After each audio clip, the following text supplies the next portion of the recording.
Top Shia Muslim leader condemns Thai nationals fighting with Israel's army as a stab in the back.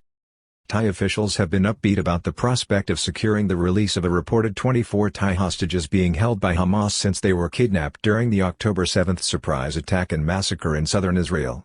On Monday, Israeli Prime Minister Benjamin Netanyahu vowed that there would be no ceasefire until all hostages were released.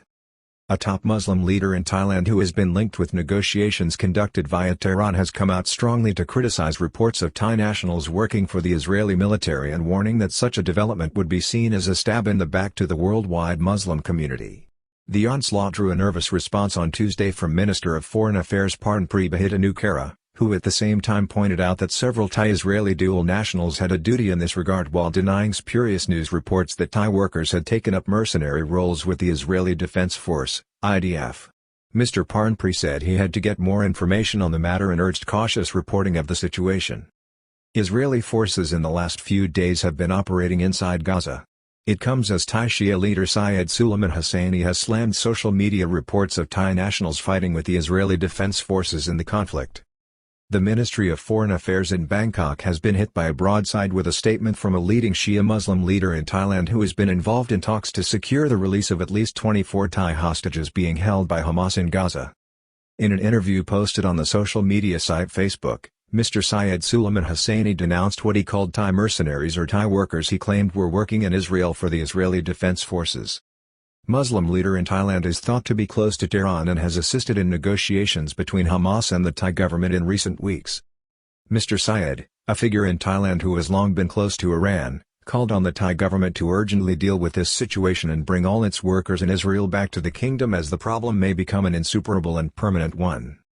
Furthermore, he warned that the Muslim world currently feels that the Kingdom of Thailand is cooperating with Israel even as it pursues its war aims in Gaza, which has led to the death of over 10,000 Palestinians in the enclave following the harrowing attack by Hamas terrorists on Israel on Saturday morning October 7 last. Correspondingly, the Shia leader, in what appeared to be an emotional statement, warned that Thailand may be seen as stabbing the Islamic world in the back while calling for verification of the situation. The Shia leader was involved in talks brokered through House of Representatives Speaker Wan Muhammad Noor Matha in recent weeks to secure the release of the hostages, which were said to have concluded. Photo on social media allegedly shows a Thai national working at close quarters with Israeli military personnel engaged in the ongoing war in Gaza. The reports followed a photograph, widely disseminated on social media networks, of what appeared to be a Thai national at the war front operating with Israeli soldiers. At any rate, this was urgently addressed by the Minister of Foreign Affairs, Mr. Parnpree, on Tuesday, who immediately told media representatives to act responsibly in reporting the situation. Straight away, he informed them that his information on the matter was incomplete while extremely sensitive. He explained he had asked for clarification from Thai officials in Tel Aviv and his ministry. The foreign minister suggested, from his initial information, that the photograph is that of a Thai-Israeli dual national who has been called up to serve in the Israeli army. Mr. Parnpree pointed out that quite a few people are living in both Israel and Thailand who hold dual citizenship in both countries. Israeli nationals and citizens living in Thailand were called up and traveled to Israel to fight in the reserve army following the October 7 invasion. At length, he pointed out that since the October 7 attack on Israel, the country's defense forces have called up the country's reserve army. Therefore, this also means that at least some of those with Israeli citizenship in Thailand have been called upon to travel to Israel to take part in the military operation against Hamas in Gaza. The Thai Examiner can confirm that individuals with Israeli citizenship have traveled to Israel in the last 30 days to play their part in the defense of their country. Speaking to reporters on Tuesday, Foreign Minister Parnpree defended those who find themselves in this position, saying that the possible dual Israeli-Thai citizens seen in photographs involved in the military conflict may have been within his rights to respond to the situation and his duty. Minister made it clear, however, that nearly all Thai workers in Israel were not linked to the Israeli military, nor had they or should they take sides.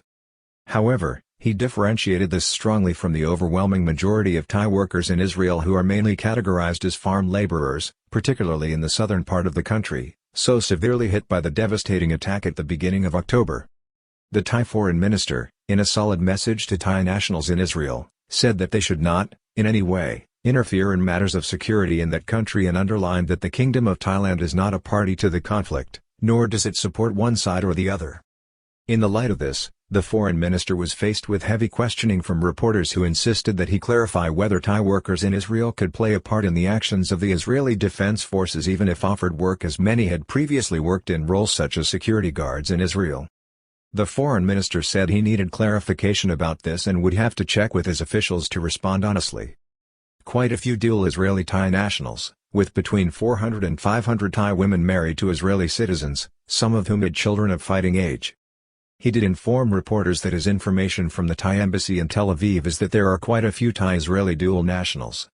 For instance, this includes between 400 and 500 Thai women who are married to Israeli citizens and who also have children who hold dual nationality, being both Thai and Israeli at the same time. The foreign minister pointed out that Israel was a state under constant threat in the Middle East and, on this basis, had compulsory national service, which is 32 months for all male nationals and 24 months for female nationals. He pointed out that even when this national service, which is conscription-based, is concluded, all those who took part are obliged to play their role if called up to the reserve army. 350,000 reservists called up by Israel so far. After the horrific attack of October 7, the Israeli government called up 350,000 reservists, or 4% of the Israeli population, including several Israeli nationals in Thailand. On this basis, Mr. Parnpree pointed out that it would not be inconceivable that there would be Thai Israelis in the Israeli Defense Forces. And this may also include children of Israeli-Thai couples. However, this was based on the country's reserve army provisions.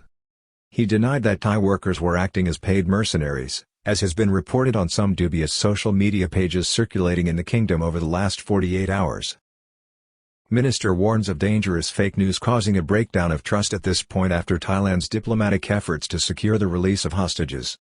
The Minister for Foreign Affairs, who has been briefing the media on the sensitive nature of negotiations to achieve the release of the Thai hostages, asked that the reporting on this situation be conducted responsibly because of the genuine danger that fake news could lead to the loss of innocent Thai lives. On Monday, Mr. Parnpree indicated that the kingdom had closed down its repatriation service with non-civil servants sent to Tel Aviv in conjunction with the Ministry of Foreign Affairs Operations Center in Bangkok, returning to the Thai capital. The operation led to over 8,000 Thai workers being repatriated. Still, the majority, over 20,000 who remained in Israel, have made it clear that they wish to stay there despite attractive offers from the Thai government to return at this time.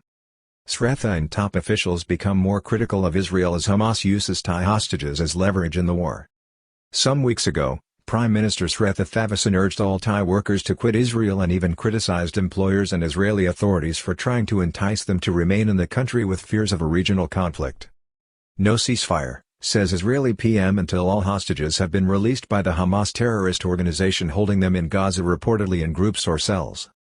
This is still possible, but it appears the Israeli military operation in Gaza is going according to plan, with Israeli Prime Minister Benjamin Netanyahu, in interviews over the previous days, suggesting that the Israeli government's objective now is to take over the Gaza Strip and security in the medium if not long term. The Israeli Defense Forces have already reported cutting Gaza in two and says its military operation is making good progress, with fighting now deep within Gaza City in the northern part of the enclave. Thai authorities have been told repeatedly by Muslim intermediaries such as Iran and through the Hamas leadership itself in Qatar that the Thai hostages will be released when there is a ceasefire called in the ongoing military operation. However, on Tuesday, the Israeli PM made it clear that his country will not agree to any ceasefire until all the hostages taken by Hamas are liberated. Agreements and assurances received by Thai officials from Qatari and Egyptian officials, including the fact that Thai hostages are safe and unharmed.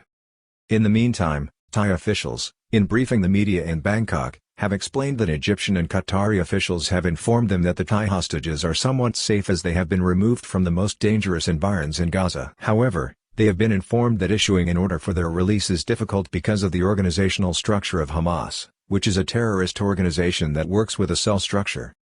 Thus, the fighting would have to come to a standstill, and each unit which held Thai hostages would have to be reached to secure their release. Last week, Mr. Parnpree was in the Middle East.